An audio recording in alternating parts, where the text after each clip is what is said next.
Today, we will talk about earmarking. Earmarking is the process whereby people or organizations appropriate specific money for specific purposes. Earmarking is the practice of setting particular money aside for a specific purpose.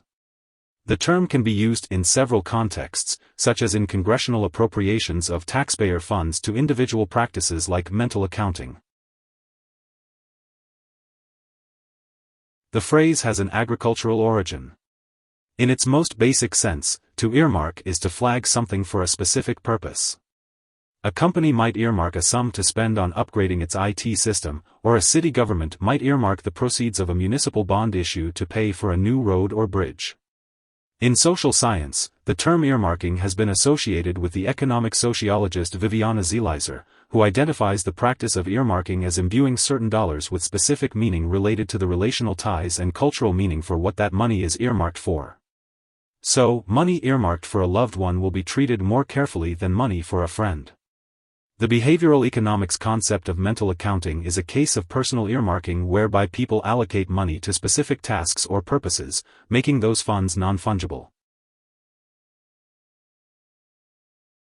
In bankruptcy law, the earmarking doctrine allows certain borrowed funds to be excluded from a bankrupt party's assets, as long as they were lent to the borrower 90 or fewer days before the bankruptcy filing and were lent with the express intention of paying a specific creditor.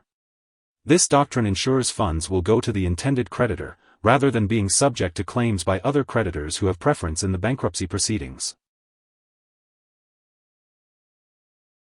Earmarking is a long-standing and controversial practice in the U.S. Congress, where parties have historically won support for contentious votes by offering or threatening to revoke funds for projects in particular members' districts.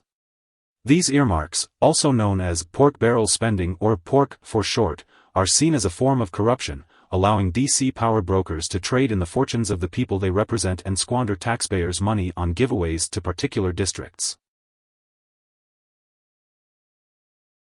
The most famous recent example of an earmark is the Bridge to Nowhere, a $398 million bridge that would have connected an island housing an airport and 50 permanent residents to a larger island containing the city of Ketchikan, Alaska.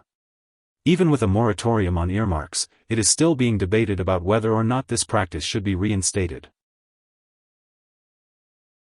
Here are 3 key takeaways. 1. Earmarking is the process whereby people or organizations appropriate specific money for specific purposes. 2. In organizations, earmarking relates to how companies or governments budget spending. 3. For individuals, earmarking can imbue money with symbolic value based on who or what it is earmarked for, with mental accounting being a special case of self-earmarking one's funds. Hope this would help. Thanks for watching.